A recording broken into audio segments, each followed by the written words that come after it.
जय श्री महाकाल। होली का पर्व तंत्र मंत्र के लिए बहुत ही महत्व और मायने रखता है। होली के अगर रात्रों को मंत्रों का सही तरीके से जाप किया जाए और विधानों का ज्ञान हो तो सिद्धियां एक रात में प्राप्त हो जाती है। और उसके लिए पहाड़ होना अति आवश्यक है। ना तो नदी, ना तो नहर, ना तो गंगा का किनारा, कुछ नहीं, सिर्फ और सिर्फ पर्वत। पर्वत सर्वोपरि होता है। शमशान सिर्फ तांत्रिकों के लिए होता है और सिद्ध तांत्रिकों के लिए। शमशान को जगाता वही है जो सिद्ध तांत्रिक है। मैंने देखा हुआ है कि छोटे छोटे बच्चे भी शमशानों में जा जाके लोगों को करते हैं, शमशान से दे। ये लोग सिर्फ अपने भी मरेंगे, उसे भी मार देंगे। शमशानी क्रिया करना एक अनुभवी गुरु और एक सिद्ध गुरु के ही मार्गदर्शन में किया जाता है। अन्यथा समय के साथ साथ जिस दिन एक भूत भी करवट ले लिया तो गुरु और शिष्य दोनों का ही जीवन बर्बाद कर देगा और दोनों मौत की भीख मांगेंगे और मौत भी नहीं आएगी। इसलिए शमशानों का चक्कर छोड़ देना चाहिए। जो सिद्धि करो अपने घर पे करो, जहाँ उनको स्थान दे सको। और भैरव की सिद्धि होली के दिन बहुत ही फलदायी होती है। मैंने होली पे की हुई है साधनाएं और मैंने एक दिन में ही दर्शन किए हुए हैं। एक दिन में मैंने इसलिए आप लोगों को बता रहा हूं कि आप लोग हारो मत। आप लोग अपने मन की जो शक्ति उसे हारो मत। अगर मैं प्राप्त कर सकता हूं, भले से मैं अनेकों सिद्धियां प्राप्त करके तब मेरा अनुभव काफ़ी रहा है। मैंने कोई साधनाएं करके फिर भैरव साधनाएं की, लेकिन चलो दर्शन अगर नहीं भी होंगे तो कृपा भी तो होगी। तो आपको क्या चाहिए? कृपा चाहिए। आप महान तांत्रिक तो बनना नहीं है। कृपा ही मिल गई तो कम से कम आप अपने घर की सुरक्षा तो कर ही सकते हो। तो इसके लिए आपको भैरव साधना सर्वोपरि होता है। भैरव की सिद्धि होली के दिन बहुत ही जल्दी सिद्ध होती है। इसके लिए सर्वप्रथम आपके पास होना चाहिए पर्वत। ऊंचे पर्वत पे आपको यह जप करना है। और पर्वत ना हो, पर्वत अगर ना हो तो अपने छत पे करना चाहिए और किसी के गुरु के मार्गदर्शन में नहीं। इतना ध्यान रखना। अगर जिस समय, एक याद रखना मेरी बातों को, पाखंडी गुरु की छाया आपके अगर सिर पे है तो आपको सिद्धि प्राप्त होते होते चली जाएगी आपके सिर से। इसका ज्ञान आपको होना चाहिए। क्योंकि एक पाखंडी और नेगेटिव एनर्जी में दोनों में कोई फर्क नहीं होते हैं। वो भी नेगेटिव दुष्ट कार्य कर रहा है, ये भी नेगेटिव दुष्ट कार्य कर रहा है। इसलिए इस बातों का सदैव स्मरण रहेगा तो सिद्धियां प्राप्त कर सकते हो। आज आप लोग बोलते हैं कि सच्चे गुरु कहाँ मिलते हैं, सच्चे कहाँ गुरु मिलते हैं। सच्चे गुरु भी हैं पर अब सच्चे शिष्य भी कहाँ मिलते हैं। सच्चे गुरु की तलाश में झूठा शिष्य लग जाता है पर उसे खुद नहीं पता होता कि हम भी सच्चे बन के तो ढूंढे, हम भी तो सच्चे बन के ढूंढे। हम तो झूठे हैं, फिर हम सच्चे बन के ढूंढेंगे तो हमें वहां से भगा ही दिया जाएगा। मैंने देखो, मैं अपनी बात बताऊं। मैंने जब एक बार महाकाली के एक चरण की मैंने पूजाएं कराई, फिर महाकाली के प्रत्यक्ष शूल विद्याओं को मैंने सोचा सिखाने के लिए और कुछ भैरव सिद्धि, क्योंकि बिना भैरव सिद्धि के आप कृपा। इसके बाद बिना भैरव सिद्धि के ही लोग माता काली से ये करना वो करना। मैंने सिर पे हाथ लग गया कि भाई गजब का पाखंड है। फिर भी जाओ, कोई बात नहीं, लेकिन समझाने तक का भी ये मौका नहीं दिए कि माँ काली को तो कर तो ली, इनका साइड इफेक्ट बहुत बड़ा है। माँ काली के अगर नाम पे पाखंड करने लगे, तुम झूठ से कितने लोगों की बुद्धि को इधर उधर भ्रमित करोगे। और जिस दिन माता काली के लेस मात्र भी शक्तियां जागी ना, तुम अपने पूरा खानदान का सर्वनाश कर लोगे। क्योंकि देवी काली के बारे में सब लोग जानते हैं कि कितनी उग्र शक्ति हैं। और उल्टा तुम जिससे शमशान काली की विद्याओं को सीख रहे हो, सबसे पहले उन्हें शांत करना भी तो जान लो। शांत करना तुम्हें आता नहीं है, बिगड़ जाए तो तुम्हें आता नहीं है, जाग जाए तो कैसे कंट्रोल किया जाए तुमने तो सीखा ही नहीं है। फिर खुद पे इतना कॉन्फिडेंस है कि मैं वश में कर लूंगा, और यही कॉन्फिडेंस इंसानों की मौत तक लेके जाता है। क्योंकि देवी काली जानती हैं, जागती हैं, तो इनके सामने भगवान शिव भी नहीं टिक पाए तो तुम क्या चीज हो। इनको मनाने की एक कला होती है, वहाँ शक्तियाँ नहीं काम आती हैं, वहाँ सिर्फ कलाएं और भक्ति काम आती हैं। और भक्ति किस तरीके से की जाती है वो सिर्फ गुरु बताता है। कोई बात नहीं, माँ काली की फिर कभी चर्चा करेंगे। जो व्यक्ति जरूरत से ज्यादा चतुर बनने का प्रयास करता है तो चतुराई सिर्फ इंसानों को ठगती है, लेकिन स्वयं को नहीं ठगती है। स्वयं जानता है कि मैं क्या कर रहा हूं इंसानों के साथ, तो इंसानों को वही होता है ना कि ज्यादा जरूरत से ज्यादा चतुर बनने का प्रयास करोगे तो अंत में यही सिद्ध होगा कि तुमसे बड़ा मूर्ख कोई न था। क्यों?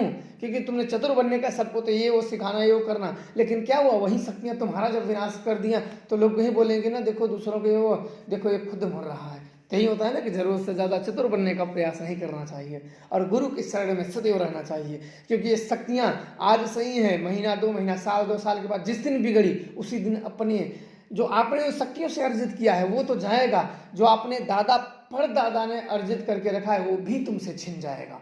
तुम रोड पे आ जाओगे और मौत की भीख मांगोगे, तुम्हें मौत की भीख नहीं मिलेगा। इनके महाकाली के साइड इफेक्ट बहुत बड़े होते हैं, पर गुरु के द्वारा ही ये कंट्रोल रहती हैं, क्योंकि वो जो सिद्ध करके कंट्रोल कर लिया वो कलाओं को जानता है, ऐसे ही नहीं वो उसने कंट्रोल कर रखा है। अब बात करते हैं महाकाल भैरव की, होली की एक विशेष सिद्धि। सर्वप्रथम जो मंत्र जपना चाहिए, मंत्र का एक ऋण होता है, आप लोगों को मैं बता दूं, मंत्र का एक ऋण होता है। मंत्रों को ऋण को कुछ दक्षिणा के तौर पे किसी को दे दिया जाए, जो जिससे अगर भैरव की सिद्धि किसी, यह मंत्र आपने अपने गुरु से प्राप्त किया है तो आप अपने गुरु को दो। ये नहीं कि कोई पैसे के लिए बोल रहा है, लेकिन जो नियम है, ऐसे नहीं कि दुनिया में तो आप सामान भी लेने जाओगे तो कोई फ्री में नहीं देगा, वहाँ भी पैसे देने पड़ेंगे। मेहनत करोगे आप, अपनी मेहनत, कपड़ा, फूल जो लगे सब पैसे में, तो जो एक ऋण है वो ऋण जरूर उतार लेने चाहिए। दक्षिणा के तौर पे मंत्र दक्षिणा, कि जो आपका मंत्र है, लो मेरे पास जितनी हैसियत है लो आप ये ले लो और मुझे आप आशीर्वाद दे दो कि सफलता प्राप्त हो जाए। तो इससे क्या होगा? मंत्र देने वाले का जो ऋण होता है वो आपसे हट जाएगा, और नहीं तो आप मंत्र जपोगे तो उसका कई गुना फल मंत्र देने वाले को प्राप्त हो जाएगा, जिसका तुम ऋण हो। कुछ दे के उसे मंत्रों का अगर ले लिया जाए तो उसका ऋण समाप्त हो जाता है, तो सारा फल हमें प्राप्त होता है। मैंने भी अपने गुरु से यह जो है वही कर देता था। वो करने के बाद, मंत्र लेने के बाद, जपने से पहले, वो करने के बाद फिर आप मंत्र ध्यान से सुन लो। ओम श्री काल भैरवाय मम संरक्षणाय काल भैरवाय फट स्वाहा। ओम श्री काल भैरवाय मम संरक्षणाय काल भैरवाय फट स्वाहा। ये अघोर मंत्रों में आता है, और मंत्रों के मैं भेद बता देता हूँ। ओम का मतलब होता है ब्रह्मांड, श्री का मतलब होता है महानता, उनको कहना। काल भैरव कि जो काल का भी भय का नाश कर दे। भैरव सुरक्षा के सर्वप्रथम देवता होते हैं। काल भैरव काल का जो भय समाप्त कर दे। काल जो मृत्यु के देवता है, उनसे हमें भयमुक्त करा दे, हमारी अकाल मृत्यु ना हो, हमें जो अमर बनाने का जो गुण और जो शक्ति प्रदान करे, वो है काल भैरव। मम का मतलब होता है मेरा, संरक्षण है, मेरी सुरक्षा करो, मुझे अपने संरक्षण में लो, अपने संरक्षण में लो, मैं आपके संरक्षण में हूं, मुझे अपने संरक्षण में लो। मम संरक्षणाय, मुझे अपने संरक्षण में लो। इसके बाद आता है काल भैरवाय, मुझे अपने संरक्षण में लो काल भैरव। फट स्वाहा, एक क्रोध कि मतलब संरक्षण में के लेने के बाद आप क्रोध रूप में मेरी सुरक्षा करो। फट स्वाहा, किसी भी शक्तियों का नाश कर दो अगर मेरी अहित करने के लिए आए। इस मंत्रों का अगर आपने सही से जप कर लिया, ये मंत्र हैं, इसको आपको सर्वप्रथम पहाड़ पे जाना है, गुरु आज्ञा और मंत्र ऋण चुका के ही जाना है। किसी से भी आप मंत्र लो, भैरव सिद्धि। इसके बाद तभी ये सफलता प्राप्त करनी है, तो इसके बाद आपको कनेर के पीले फूल चाहिए, अपने मन से विधि नहीं, कनेर के पीले फूल चाहिए। एक थाली लेना है, थाली लेने के बाद उसमें एक त्रिकोण पत्थर जाके लेना है। त्रिकोण जो झरने के पास हो, जहां पानी झरना गिरता हो, वहां से त्रिकोण पत्थर लेके आना है, झरने में से काला पत्थर जो स्वयं ही पानी से काला हो। फिर उस पर सिंदूर लगा के पहाड़ पे ले जाके रात को स्थापित करना है, और उसको अपने हाथों से चीज बना के भोग करना है। पूड़ी, बड़ा, फुलौरी, दूध की बनी चीज या जो खाने की चीज हो वो लेके जाओ। एक तरफ से फल लेके जाओ, सात्विक चीज़ें चढ़ाना है, वहाँ लेके जाओ और मूर्ति के सामने अर्जित कर दो, और कनेर के फूल, उन्हें एक फूल के अपने हाथों से माला बनाओ और अपने हाथ से ही तोड़ो, खरीदे नहीं होनी चाहिए, अपने हाथ से तोड़ो। फिर काले वस्त्र, काला आसन लेके जाओ उस पहाड़ पे, और फिर दक्षिण दिशा में चौमुखे आटे का, अपने हाथ से आटा सानो, आटा सानने के बाद उसमें चौमुखा तेल का दीपक लगा दो, चौमुखा तेल का दीपक लगा दो। दीपक लगाने के बाद अपने हाथों से उनको जलाओ और मंत्रों का जाप करो। अगर यह मंत्र जाप करो और कम से कम 11 बजे से 12:20 तक जाप करना है। यह माला रुद्राक्ष की होनी चाहिए, गिनती ना भी करो फिर भी फेरते रहो माला।